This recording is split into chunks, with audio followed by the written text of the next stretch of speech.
Mark thought he had stripped Ilara of everything. He stood in the cavernous, white marble living room, a space she had designed to feel like a cloud, and delivered his verdict with the cold precision of a surgeon amputating a gangrenous limb. He thought the limb was her. He didn't know that every brick in his empire, every dollar in his account, was merely on loan from the woman he was so casually discarding. He didn't know that she was not the limb, but the very ground on which his hollow castle stood. The final payment, he would soon discover, was coming due. Within 6 months, the world he believed he had built would not just crumble, it would be methodically and quietly unbuilt. Hey everyone, thank you so much for joining us for another story. We're so glad to have you here.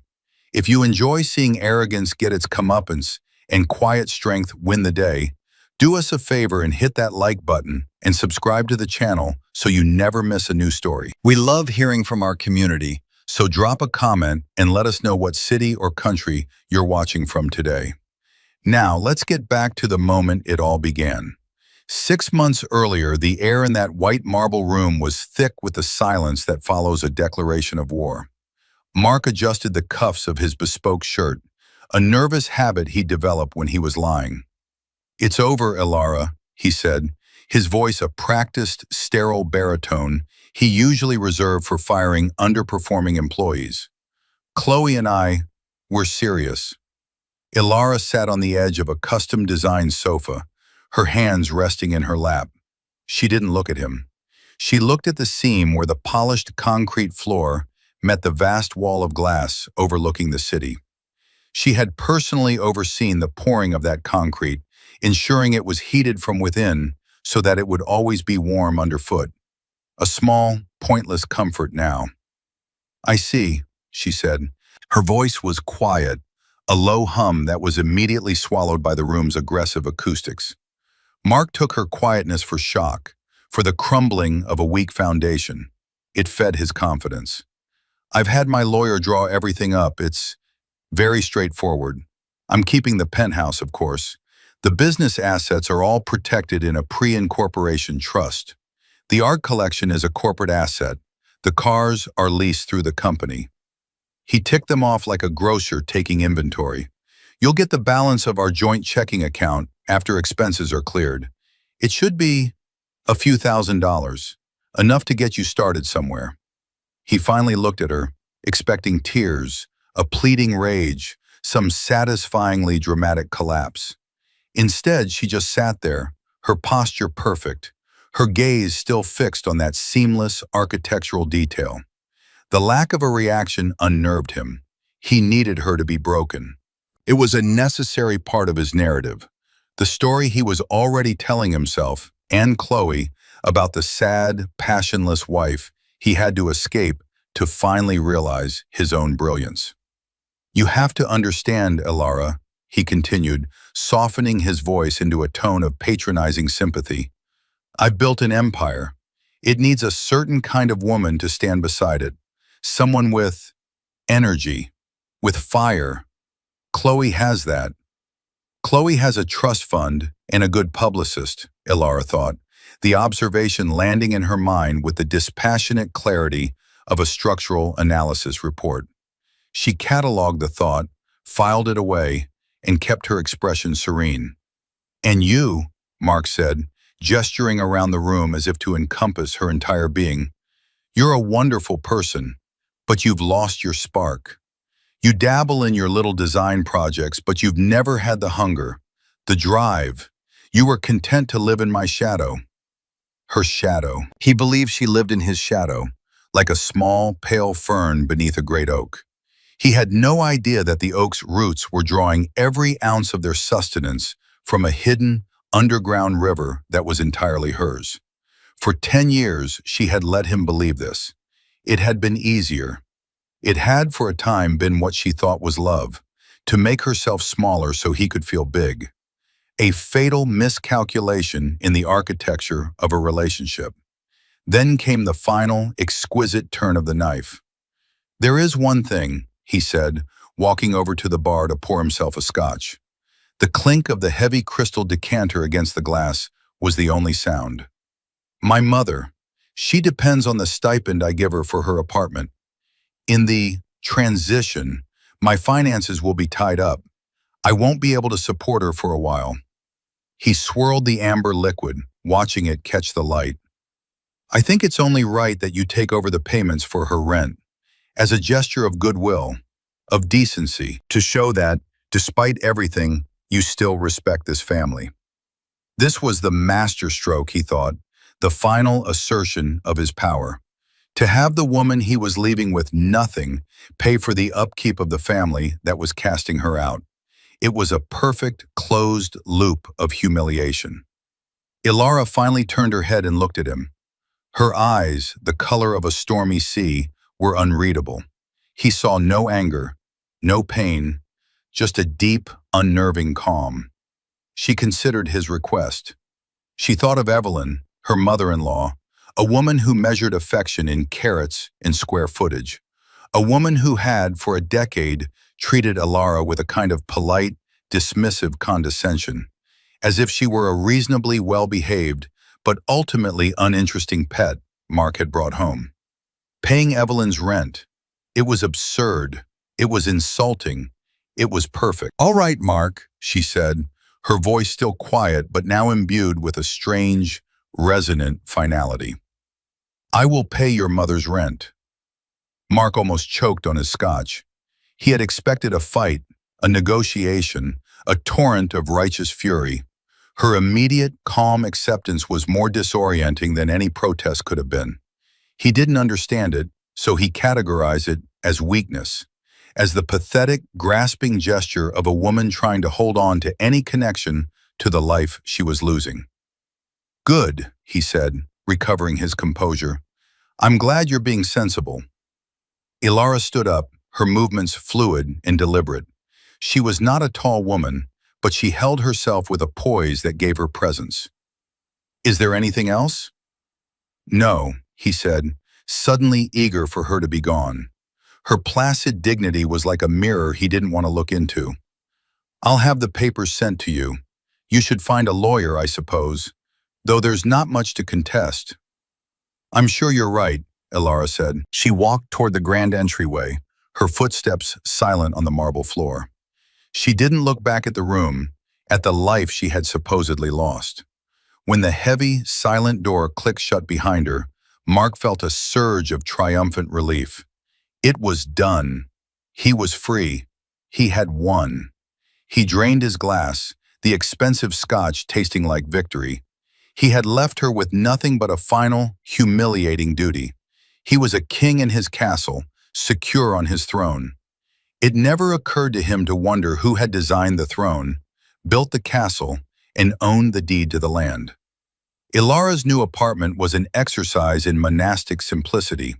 It was a one-bedroom in a clean, unremarkable building on the other side of town, a world away from the gleaming steel and glass spire where Mark still slept. The walls were a soft, neutral gray. The furniture was minimal, functional, and beautiful in its unadorned utility. To any of Mark and Ilara's former friends, it would have looked like a tragic, pitiable downgrade, a fall from grace. For Ilara, it was a sanctuary.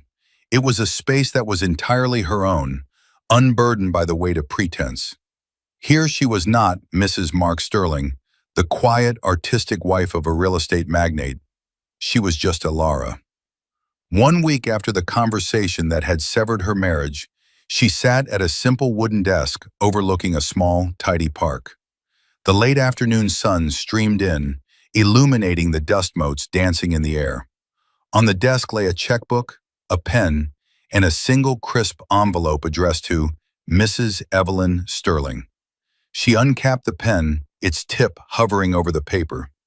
The amount was $2,800. A significant sum for someone supposedly left with only a few thousand to her name. She remembered the day Evelyn had moved into that apartment. Mark had thrown a small party. "Only the best for my mother," he had announced, puffing out his chest. He'd made a grand show of presenting Evelyn with the keys, taking all the credit for the apartment's spectacular views and high-end finishes. He had conveniently forgotten that it was Ilara who had found the listing, Ilara, who had negotiated the price with the building management, and Ilara, who had spent a month overseeing a minor renovation to make it more accessible for Evelyn as she aged. Writing the check felt strange. It was a physical manifestation of her humiliation, a monthly reminder of Mark's cruelty and Evelyn's complicity. Her fingers tightened on the pen. The anger was there, a cold, hard knot in her stomach.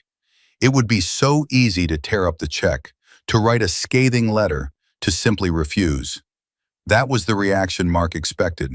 It was the reaction he wanted.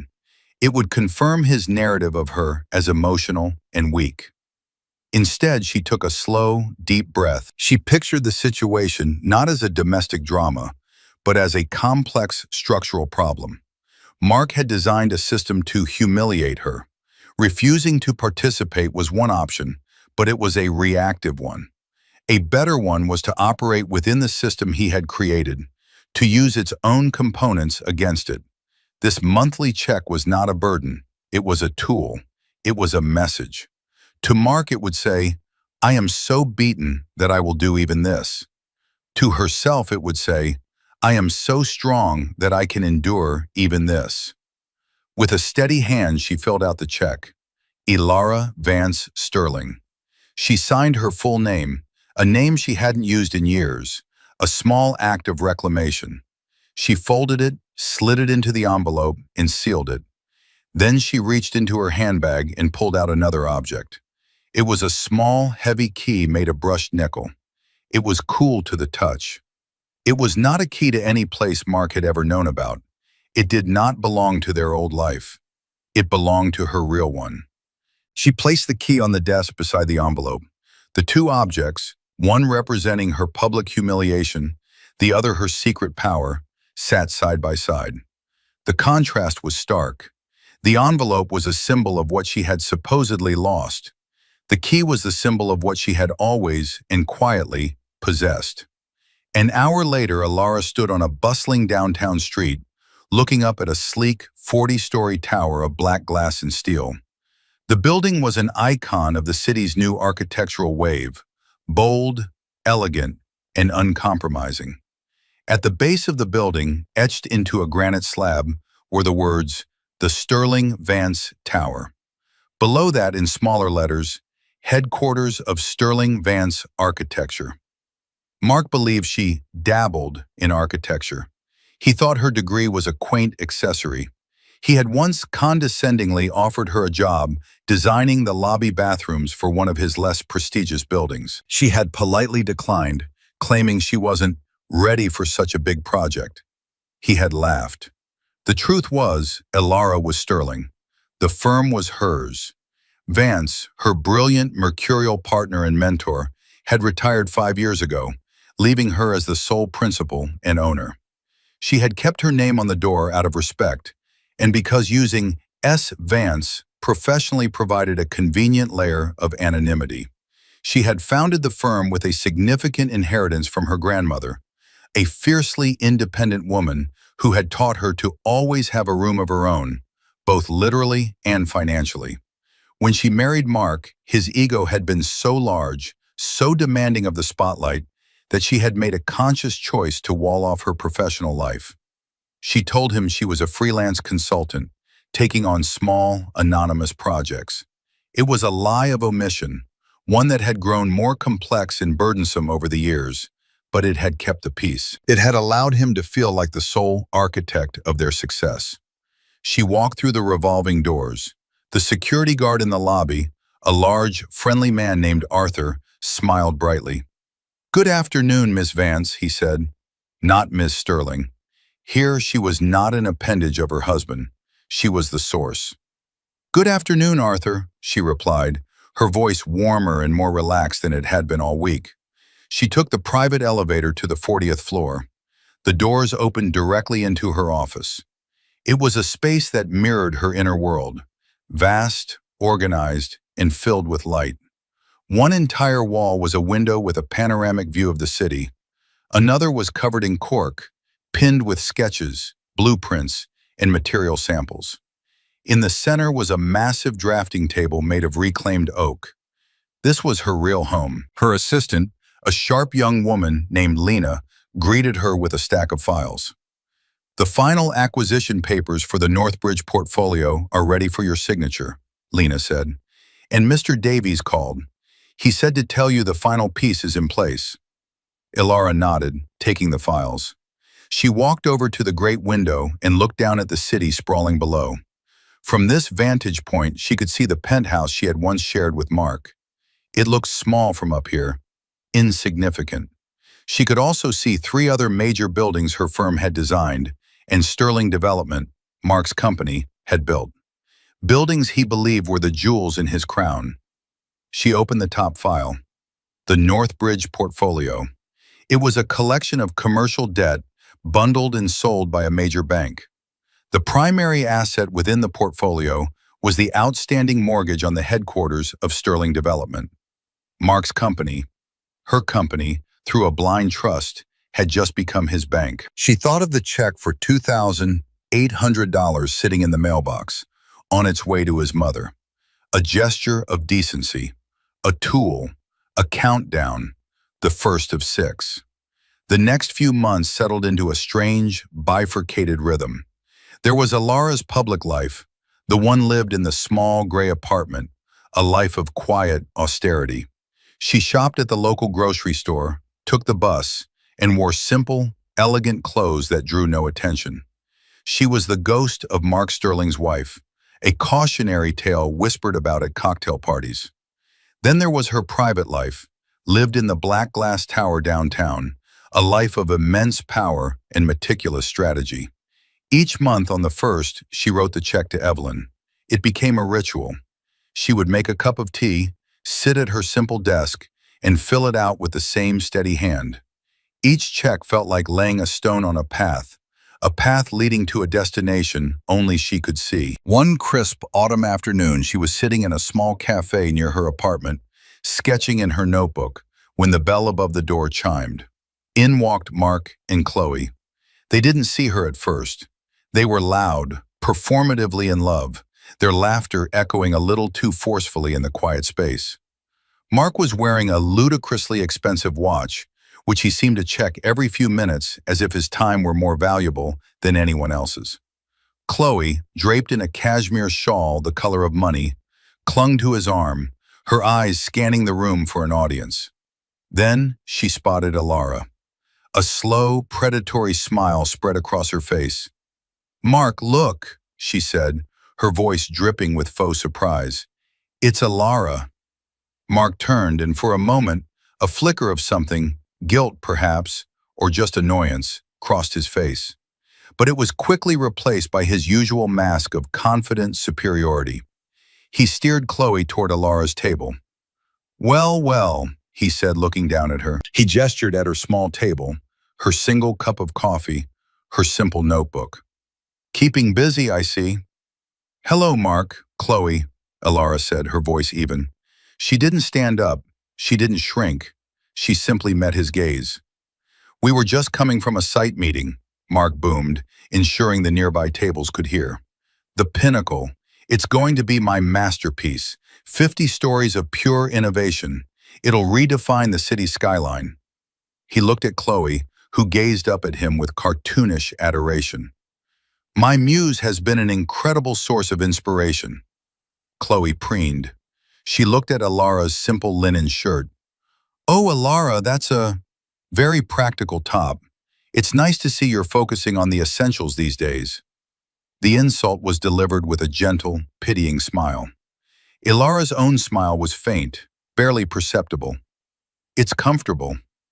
Mark leaned in, lowering his voice to a conspiratorial, condescending whisper.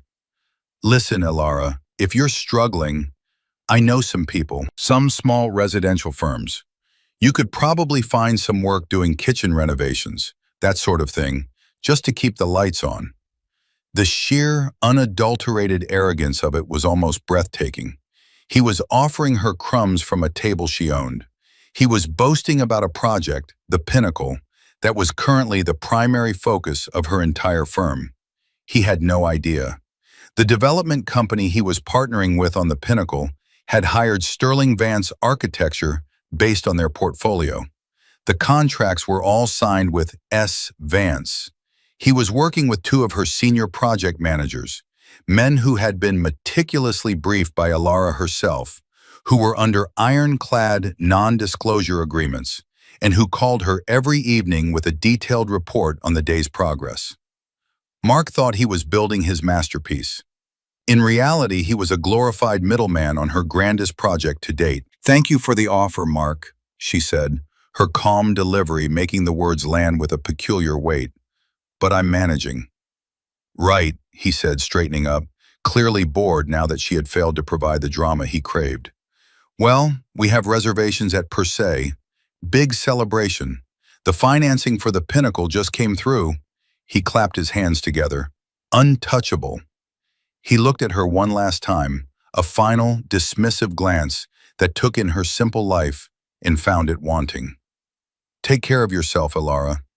As they swept out of the cafe, leaving a trail of expensive cologne and self-satisfaction in their wake, Ilara took a slow sip of her coffee.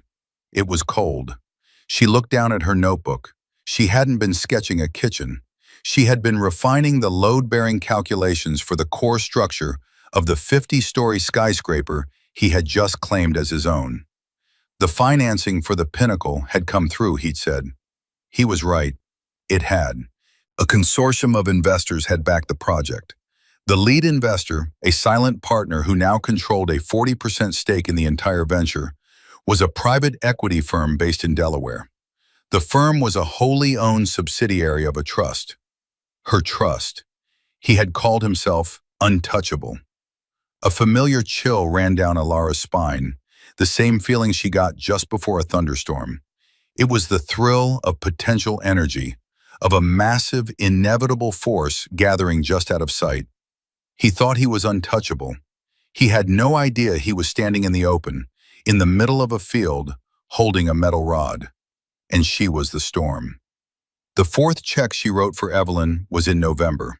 The air had turned cold, and the leaves in the small park outside her window were a carpet of brown and gold. This month, she decided to deliver it in person. She needed to see her. She needed to look into the eyes of the woman who had stood by and watched her son dismantle a decade of their lives with such casual cruelty. Evelyn lived in a pre-war building with a grumpy doorman and an ancient, rattling elevator. The apartment itself was lovely, filled with the heavy, dark wood furniture she favored. It smelled of potpourri and old resentments. Evelyn opened the door, her face tightening when she saw Alara. "Oh, it's you." There was no greeting, no warmth, just surprise curdling into annoyance. "Hello, Evelyn," Alara said, holding out the envelope. "I was in the neighborhood." Evelyn snatched the envelope from her hand as if she were afraid Alara might change her mind. She didn't invite her in. They stood in the awkward silence of the doorway. "The strata fees went up again," Evelyn said, her voice a practiced complaint. "This barely covers it. Everything is so expensive. Mark used to give me a little extra for incidentals." The implication was clear. Ilara's payment was merely adequate, not generous. "I'm sorry to hear that," Alara said, her tone neutral. Evelyn sighed, a long, theatrical exhalation of martyrdom. "It's just been so wonderful seeing Mark so happy. Chloe is a breath of fresh air. She has such energy, such style. She bought me the most beautiful Hermes scarf last week, just because." She patted her perfectly coiffed gray hair. "She understands that the little things matter." The comparison hung in the air between them, sharp and poisonous. Ilara had never been a gift giver, not in that way. Her gifts had been her time, her attention, her quiet support. They were gifts that couldn't be worn or displayed, and so, in Evelyn's world, they didn't exist. "He's finally with someone who is his equal," Evelyn continued, her gaze turning sharp. "Someone who pushes him, who inspires him. It's a shame you never had Mark's ambition, Alara. You're a smart girl. You could have been something." And there it was, the core of their judgment. In their eyes, she was nothing. Her quietness was a lack of passion. Her contentment was a lack of ambition. Her refusal to engage in their constant, frantic pursuit of more money, more status, more attention, was a fundamental character flaw. The pain of the remark was duller than it would have been a year ago, but it was still there. It was the faint, phantom ache of a long-healed wound. This woman had known her for 10 years. She had seen her work, her kindness, her loyalty, and she had seen none of it. She had only ever seen her son's reflection. "I should go," Alara said softly. "I have a meeting." "Yes, well," Evelyn said, already turning to close the door. "Don't be a stranger." The words were automatic, meaningless. The door clicked shut, leaving Alara alone in the dim, quiet hallway. She stood there for a long moment. She had come here for a reason, and now she had it. The last piece of her resolve clicked into place. This wasn't just about Mark anymore. It was about the entire rotten structure they had built around him. The enabling, the sycophancy, the worship of a hollow man. It all had to come down. When she got back to her real office, the one on the 40th floor, the city lights were beginning to twinkle against the deep purple of the twilight sky. She felt a profound sense of calm. The emotional storm had passed, leaving behind a cold, clear certainty. The phone on her desk buzzed. It was her direct line. She picked it up. "Alara Sterling." "Alara, it's David Davies," her lawyer. His voice was usually a placid, reassuring drone, but today it held a new note of tension. He was the only other person who knew the full scope of her plan. A kind, shrewd man who had been her family's lawyer for 30 years, he had at first been hesitant, cautioning her against what he called a path of mutually assured destruction. But she had shown him the full architecture of her strategy, the precision of her calculations. He had seen that it was not about destruction, it was about a controlled demolition. "David," she said, "what's the news?" "It's done," he said, his voice low. "The board of United Allied Bank approved the sale of the last tranche of Sterling Development's debt this morning. Our holding company was the only bidder. They were desperate to get it off their books. As of 3 p.m. Eastern Standard Time, you, or rather the trust, are the sole debt holder. You have total leverage. You own him, lock, stock, and barrel." Alara looked out the window. Down below, the lights of Mark's office building burned brightly. Her building. "It's all in motion, Alara," Davies continued, his voice heavy with the gravity of the moment. "The foreclosure proceedings on the corporate headquarters can be filed tomorrow. The default notices on the equipment leases can be sent.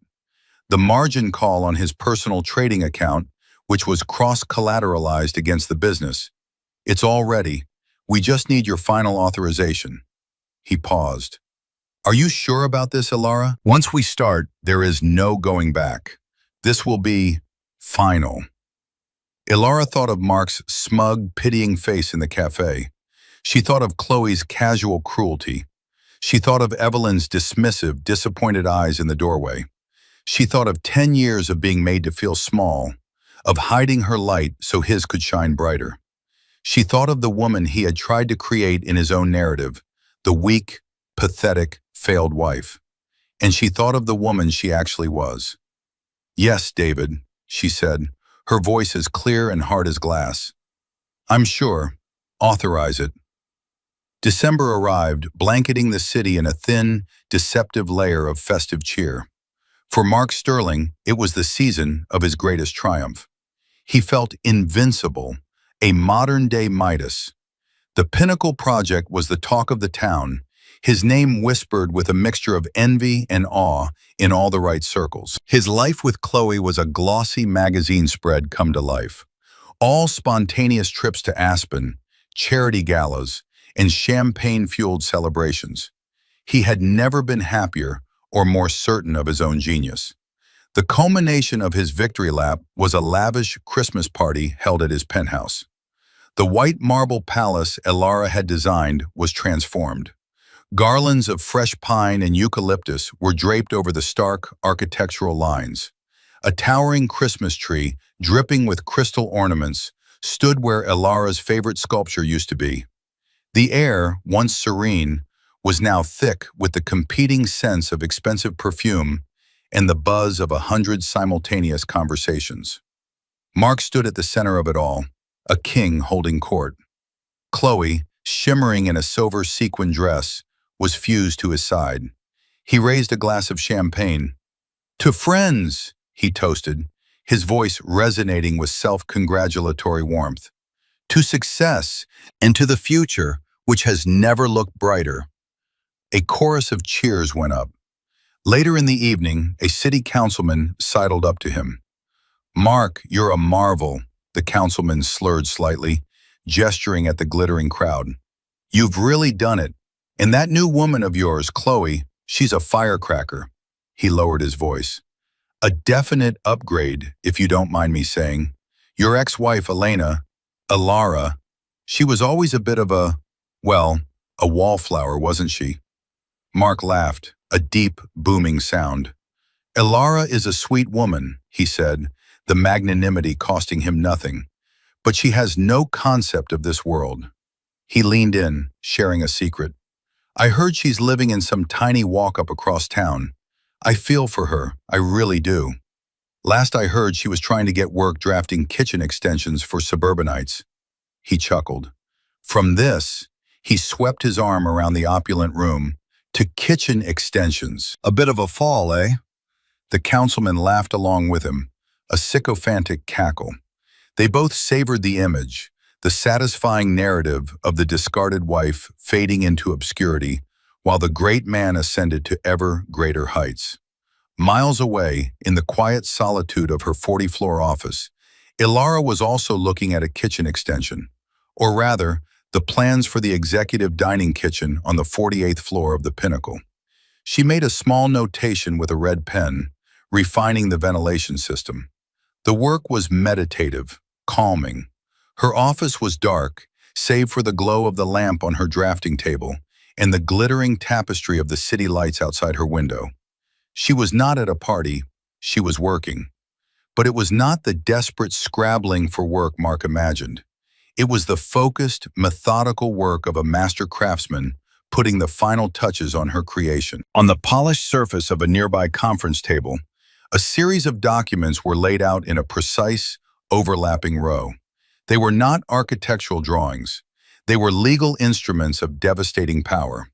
The first was a notice of foreclosure on the Sterling Vance Tower, Mark's headquarters, citing chronic and deliberate default on his lease agreement. The landlord, a numbered company registered in a state he'd never heard of, was exercising its right to reclaim the property. The next was a set of liquidation orders for the assets of Sterling Development. The company's entire debt portfolio had been called in by its sole creditor. Since the company was hopelessly over-leveraged, its assets, from the fleet of leased cars to the art on the walls, were to be seized and sold off to cover a fraction of what was owed. Beside that was a margin call from a brokerage firm. Mark's personal investment account, which he'd used to fund his lavish lifestyle, was heavily leveraged against the value of his company stock. With the company about to be declared insolvent, the stock was worthless. The brokerage was demanding he cover the massive deficit in cash, immediately. And the last document, the smallest and most personal, was a formal notice of eviction. It was for the penthouse apartment he was currently celebrating in. The apartment, it turned out, was not owned by Mark.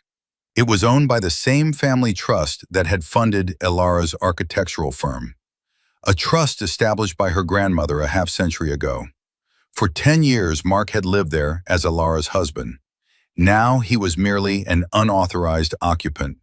The notice gave him 30 days to vacate the premises. Elara gathered the documents, her movements calm and unhurried. She slid them into a simple, sturdy manila envelope. It was identical to the ones she had used to mail Evelyn's rent checks for the past 5 months. A quiet symmetry. She looked at the sealed envelope. It felt heavy in her hands, heavier than its few pages should weigh. It was the weight of 10 years of silence, the weight of 100 small humiliations, the weight of a justice that had been deferred but not denied. She placed the envelope in her briefcase. Tomorrow, she would make one final delivery. The party at Mark's penthouse would be the last happy moment of his life, as he knew it. He was celebrating on the deck of the Titanic, mistaking the sound of the iceberg scraping against the hull for the band starting a new song. The request for a meeting was delivered by a bicycle courier the following morning. It was a simple, formal note typed on heavy, cream-colored cardstock. I would like to request a meeting to discuss a final matter. Please let me know what time is convenient. Ilara. Mark read the note in his office, a slight hangover dulling the edges of his triumphal mood. He tossed it onto his desk. She wants a meeting, he said to Chloe, who was lounging on the leather sofa, scrolling through photos from the party on her phone. God, what now? Chloe sighed, not looking up. Is she going to ask for more money? It's so undignified. Probably, Mark said. She's probably realized that her little nest egg has run out, and now she has to face reality. A cruel smile played on his lips. Maybe we should go. It might be entertaining. He felt a need to see her one last time, to witness her defeat up close. It would be the final, satisfying seal on his new life. He called Evelyn. Ilara wants a meeting, all of us. I think she's going to make some sort of desperate plea. I want you there, as a witness, to show a united front. Evelyn agreed immediately. The idea of witnessing Ilara's final surrender appealed to her sense of familial loyalty and dramatic justice. They agreed to meet at 4 o'clock at Mark's office. The Sterling Vance Tower, his castle. He sat behind his massive mahogany desk, a piece of furniture so large it was more of a defensive fortification. He felt powerful there, enthroned. Chloe arranged herself elegantly on the sofa again, a silent, beautiful judgment. Evelyn took a stiff-backed chair, her handbag clutched in her lap like a shield. They were ready. They were a tribunal, and Ilara was the supplicant. At precisely 4 o'clock, the door opened, and Ilara walked in. She was not dressed in the dowdy, practical clothes Chloe had mocked. She wore a beautifully tailored charcoal gray suit, the kind of garment that whispers its expense rather than shouts it. Her hair was pulled back in a sleek, elegant chignon. She looked poised, professional, and utterly calm. She carried a simple leather briefcase. The sight of her, so composed and confident, was not what they had expected. A flicker of unease went through the room. All right, Ilara, what is it? Mark began, his tone impatient, an attempt to reclaim the upper hand. We're all very busy people. I hope this won't take long. Ilara didn't answer immediately. She walked past him and stood before the great window that overlooked the city. For a moment, she just looked out, her back to them. Then she turned. I asked you all here to close a chapter, she said, her voice quiet but carrying an extraordinary authority that filled the room. But to do that, we need to be clear on what was written. She began to speak, and as she did, she began to walk slowly around the room. It was not a plea, it was a lecture. It was a summation. It was the list of grievances. On May 14th, 2 years ago, she began, her eyes on Mark, we were at dinner with the Hendersons. You told the table that my design for the waterfront pavilion was charming but amateurish, and that you'd had to give it to a junior developer at your firm to make it viable. You failed to mention that the final design, the one that won the Civic Architecture Award, was identical to my original blueprint. Mark shifted in his chair. I don't recall. Ilara didn't stop. She turned her gaze to Evelyn. On my 35th birthday, Evelyn, you gave me a book, Dressing for Your Man's Success. You told me it was important for a woman to be a beautiful reflection of her husband's achievements. You said it with a smile, as if you were giving me a gift. Evelyn's face flushed. I only meant to be helpful. Ilara's gaze returned to Mark. For our 10th anniversary, I designed and commissioned a sculpture, a Mobius strip cast in bronze to symbolize our infinite connection. You had it moved to storage 3 weeks later because, you said, it clashed with the new sofa. The sofa Chloe had picked out. She continued, her voice never rising, never breaking. She listed a dozen more slights. The times Mark had belittled her work in public. The times he had taken credit for her ideas. The family holidays he had canceled at the last minute for a business emergency that turned out to be a golf trip. The casual, cutting remarks from Evelyn about her lack of children, her simple tastes, her failure to keep up with Mark. Each memory was delivered as a flat, incontrovertible fact. It was not an emotional outburst. It was the calm, precise testimony of a witness detailing the facts of a crime. Mark's initial annoyance had morphed into a defensive fury. "What is the point of this, Elara?" he finally exploded, slamming his hand on the desk. "Is this what this is about? A pathetic trip down memory lane? You're dredging up ancient history because you're miserable and alone? It's pathetic." Chloe nodded in agreement. "This is really beneath you, Elara." Elara stopped pacing and stood directly in front of the desk. She looked at Mark, and for the first time, he saw something in her eyes other than calm.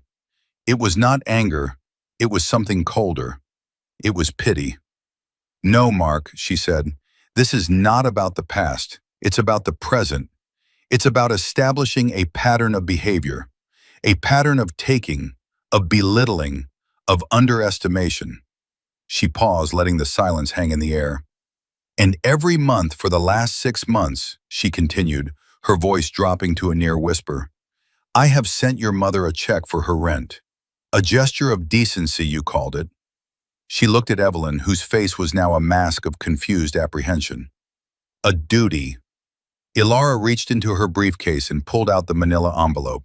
She placed it gently on the polished surface of Mark's desk. It landed with a soft, final sound. "This," she said, "is the last payment." Mark stared at the envelope. He saw it as the ultimate symbol of his victory, of her subjugation. A smug, triumphant smile returned to his face. He thought this was her final, dramatic gesture of surrender. He picked it up, feeling its thinness. "Finally coming to your senses, are you?" he sneered. "Realize you can't afford it anymore?" He ripped the envelope open with a flourish, expecting to find a final check, perhaps accompanied by a tear-stained letter. Instead, his eyes fell upon the stark, black-and-white legalese of the first document. His brow furrowed in confusion. "What is this? Notice of foreclosure? This is a mistake. I own this building." Elara said nothing. She simply watched him. He frantically pulled out the other documents. Liquidation orders. A margin call notice from his brokerage.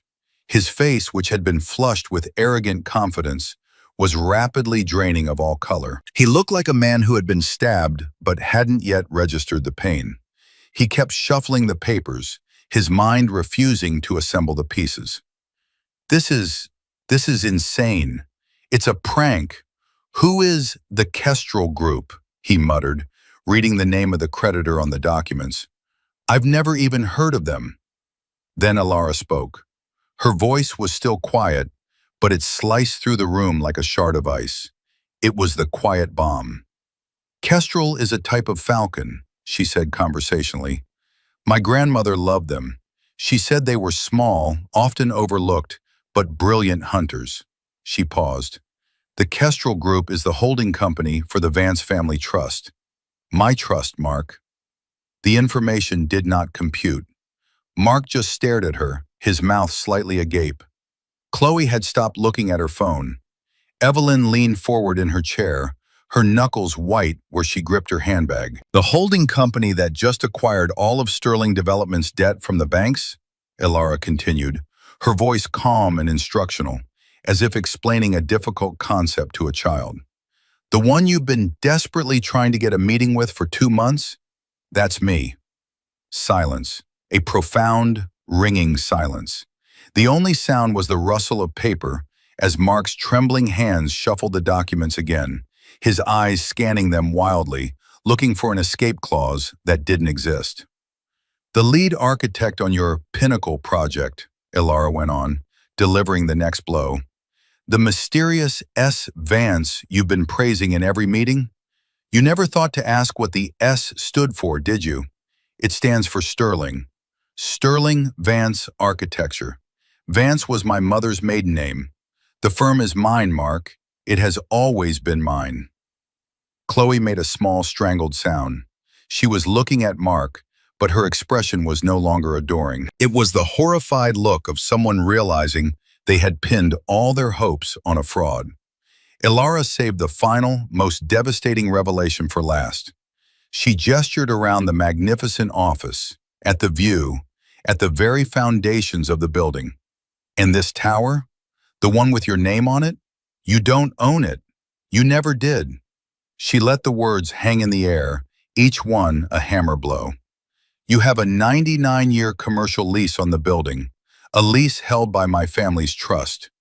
You have been in default on that lease for the past 3 months, ever since you stopped transferring funds to our joint account, the account I used to pay the lease. I just didn't feel it was my responsibility anymore. She looked directly at him, her eyes holding his. The sea storm gray was now the color of cold, hard granite. The eviction notice for your penthouse is also in that envelope. That property also belongs to the trust. You have 30 days to vacate. Mark finally broke. A choked, guttural sound escaped his throat. He lunged for the phone on his desk. My lawyer! I'll call my lawyer! This is illegal! You can't do this! His voice was high-pitched, cracking with panic. Go ahead, Mark, Ilara said, her tone utterly devoid of emotion. Call him. Have him review the contracts you signed. The ones you never bothered to read the fine print on. The ones I drafted. You'll find they are, as you once said about our divorce settlement, very straightforward. She looked at him, a man who had seemed like a giant just 10 minutes ago, now shrunken and flailing behind his ridiculous desk. You left me with nothing, Mark. That was your parting line. But the truth is, you never had anything to give. You built your kingdom with my money, in my buildings using my designs. You were a tenant, and your lease has expired. The immediate aftermath was a symphony of disintegration. Mark, his face a ghastly shade of gray, succeeded in getting his lawyer on the phone. His voice, usually so commanding, was a frantic, pleading squeak. Ilara could hear the tinny, dispassionate replies from the other end of the line. Phrases like ironclad, no recourse, and perfectly legal drifted across the room. Chloe was a study in panicked self-preservation. The mask of the adoring muse had vaporized, revealing the cold, calculating opportunist beneath. She wasn't looking at Mark with sympathy. She was looking at him with the contempt one reserves for a bad investment. The sequin dress that had looked so glamorous at the party now seemed cheap and tawdry in the harsh afternoon light. She silently stood up, picked up her designer handbag, and without a single word or a backward glance at the man whose life was imploding, walked out of the room. The quiet click of the door was her verdict. But the most compelling reaction came from Evelyn. She sat frozen in her chair, her gaze fixed on Ilara. The confusion and apprehension had coalesced into a dawning, terrifying clarity. It was the look of someone who has been playing checkers and has just been informed that the game was, in fact, chess, and they were checkmated 10 moves ago. Every condescending remark, every piece of patronizing advice, every moment she had sided with her son's glittering success over Ilara's quiet substance. It all replayed in her mind, but now cast in a horrifying new light. She hadn't been punching down at a weak, unfortunate victim. She had been taunting the executioner. Slowly, shakily, Evelyn rose to her feet. She took a hesitant step toward Ilara. Ilara, she began, her voice a dry whisper. Please, he's my son. Don't do this to him. Ilara finally turned her full attention to the older woman. For the first time, a flicker of the old pain, the pain Evelyn had so carelessly inflicted, showed in her eyes. And I was your daughter, she said, her voice soft but unforgiving. For 10 years I was your daughter. When he threw me out with nothing, where was your plea then? When you told me I could have been something, did you ever stop to consider what I already was? Evelyn flinched as if struck. She had no answer. There was no answer. Ilara's gaze shifted back to Mark, who had just dropped his phone back into its cradle, his hand falling away as if it had been burned. He stared into the middle distance, his face utterly blank with shock. The king was dethroned. The castle was dissolving around him. "This isn't about revenge, Mark," Ilara said, her voice pulling him back from the abyss of his shock. He looked at her, his eyes hollow. "This is a correction, a restoration of balance. You built a world based on a lie, the lie of your own genius and my insignificance. I'm simply revealing the truth." She picked up her briefcase. Her work here was done. "The liquidation team will be here in the morning to take possession of the corporate assets. A representative from the trust will be in touch about vacating the penthouse." She paused at the door, her hand on the handle. "You built your kingdom on my foundations," she said, delivering the final, quiet summation. "Did you really think I'd let you keep it after you tried to burn me to the ground?" She didn't wait for an answer. She walked out, leaving behind the ruins of a man, his bewildered mother, and the profound, crushing silence of absolute defeat. The air in the hallway outside was cool and clean. She took a deep breath. It was the first breath she had taken in 10 years that was entirely, completely her own. The weeks that followed were a quiet, methodical dismantling. The news of Sterling Development's spectacular collapse sent a shockwave through the city's business community. The story, as pieced together by financial reporters, was one of reckless over-leveraging and hubris. Mark Sterling was painted as a charlatan, a man who had flown too close to the sun on wings made of debt. No one knew the full story. No one knew the name of the architect of his downfall. Ilara's name, or rather the name of her trust, was buried deep in layers of legal entities. Publicly, the world only saw the rise of a brilliant, enigmatic architect known as S. Vance, whose firm had seamlessly taken over the stalled Pinnacle project and was now pushing it forward with breathtaking efficiency. Ilara did not move back into the penthouse. She did not claim Mark's corner office. She remained in her simple, gray apartment. She continued to take the bus. The external trappings of wealth had never been the point. The point was sovereignty. Mark's fall was as swift as it was brutal. The penthouse was lost. The cars were repossessed. The friends who had toasted his success vanished like mist. Chloe, it was rumored, was already attached to another, more solvent titan of industry. Mark was forced to move into a small, bleak rental apartment in a part of town he used to fly over in a helicopter. The king was in exile. But the most significant story was not Mark's. It was Evelyn's. Stripped of the reflected glory of her son's success, she was left with a stark choice. She could cling to the wreckage of her son's life, becoming a bitter, resentful woman, or she could face the truth she had spent a decade avoiding. A month after the confrontation, Evelyn did something that required more courage than she had shown in years. She took a bus to the other side of town. She stood outside Ilara's unremarkable building, took a deep breath, and rang the buzzer. Ilara opened the door and saw her former mother-in-law standing there, looking smaller and older than she ever had before. She was not wearing her usual armor of expensive jewelry and perfectly tailored clothes. She wore a simple cloth coat. She looked diminished. "May I come in?" Evelyn asked, her voice fragile. Ilara hesitated for a second, then stepped aside. Evelyn walked into the simple, calm apartment. Her eyes took in the minimal furniture, the lack of ostentation. She had once pitied Ilara for this life. Now she saw it for what it was. A life of chosen simplicity, not enforced poverty. It was the life of someone who needed to prove nothing. They sat in silence for a moment. Then Evelyn spoke, her words halting, each one seemingly costing her a piece of her long-held pride. "I was wrong," she said, her gaze fixed on her own hands, which were twisting a handkerchief in her lap. "Everything I said, everything I did, the way I treated you, I was wrong." She looked up and Ilara saw that her eyes were glistening with unshed tears. I was so blinded by Mark's shine, the money, the success. I thought that's what mattered. I thought that's what strength looked like.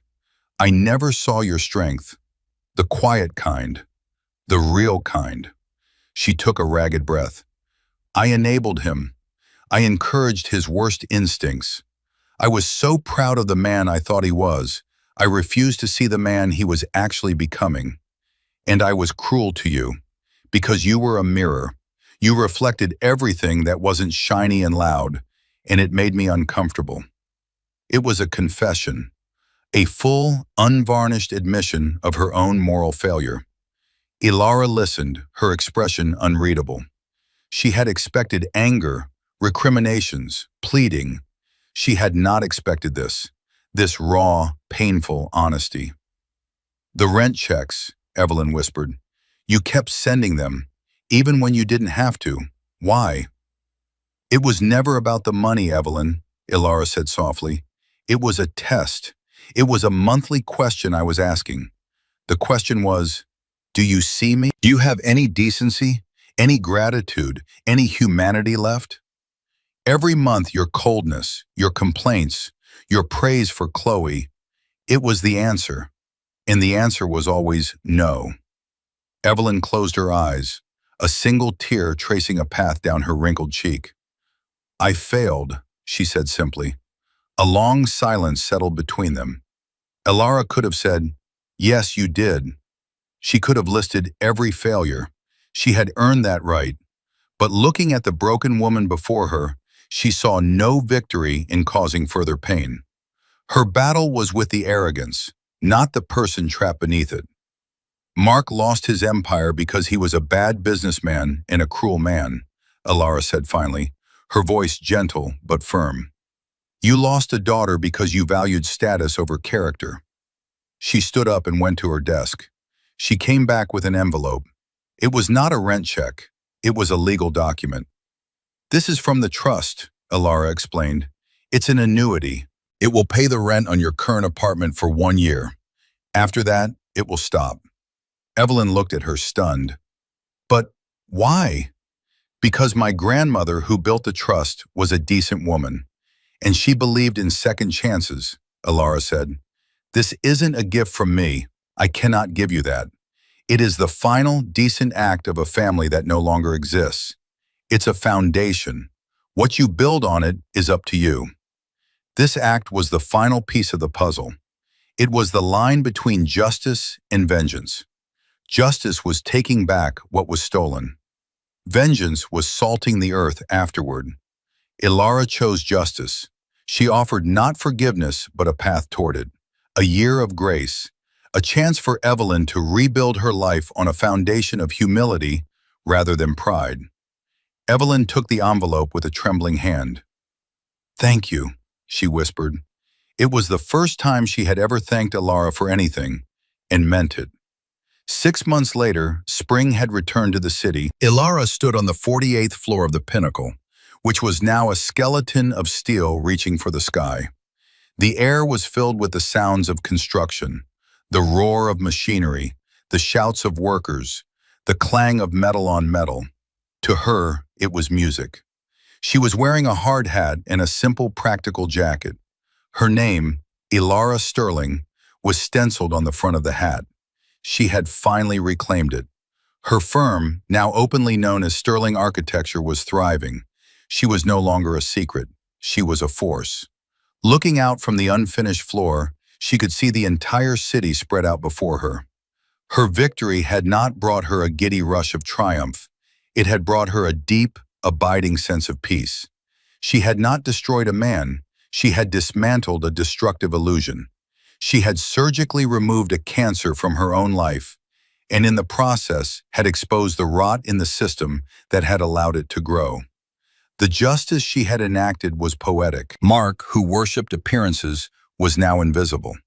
Evelyn, who prized status, was now learning to live with simple dignity. One afternoon, Ilara was in a bookstore, browsing the architecture section, when she saw him. Mark was stocking shelves. He wore the drab uniform of the store, his shoulders slumped, his face pale and drawn. He looked 10 years older. He moved with the slow, defeated shuffle of a man who had lost his purpose. He didn't see her. He was arranging a display of books. The featured title was a glossy new coffee table book, The New Modernists, 21st Century Architectural Visionaries. On the cover was a striking photo of a woman standing before a bold, elegant skyscraper. The woman was Elara Sterling. Mark froze. He stared at the cover, his hand hovering over the stack of books. He picked one up, his fingers tracing her name. Elara watched as his face went through a kaleidoscope of emotions: confusion, disbelief, and then finally a flicker of profound, devastating understanding. The scale of the woman he had discarded, the sheer magnitude of his underestimation, crashed down on him in that silent, fluorescent-lit aisle. He finally saw her. It was too late, but he saw her. Elara turned and walked away without a word. There was nothing left to say. Her life was not about him anymore. It was about the clean lines of a new design, the satisfaction of a problem well solved, the quiet joy of a cup of tea in her own sun-filled apartment. She had faced humiliation with dignity, wielded immense power with integrity, and administered justice with grace. She had learned that true strength isn't about how loudly you proclaim your worth, but how quietly you inhabit it. True worth is not a performance, it is a foundation. And on that foundation, she was building a beautiful life, one carefully designed piece at a time. The world is full of people who will try to define you, to make you smaller, to fit you into a box that serves their own narrative. But your value is not determined by their perception. It is inherent. It is the quiet, unshakable foundation upon which you build your own life. Sometimes the most powerful thing you can do is to let them underestimate you while you quietly, patiently build your own empire. What did you think of Elara's story? Have you ever been in a situation where someone completely underestimated you, only to be proven wrong? We would love to hear your story in the comments below. It's always so inspiring to hear how members of our community have overcome challenges with strength and grace. And if you found this story as satisfying as we did, please don't forget to hit that like button and subscribe to the channel for more tales of justice and vindication. Thank you for being here with us today. We'll see you in the next story.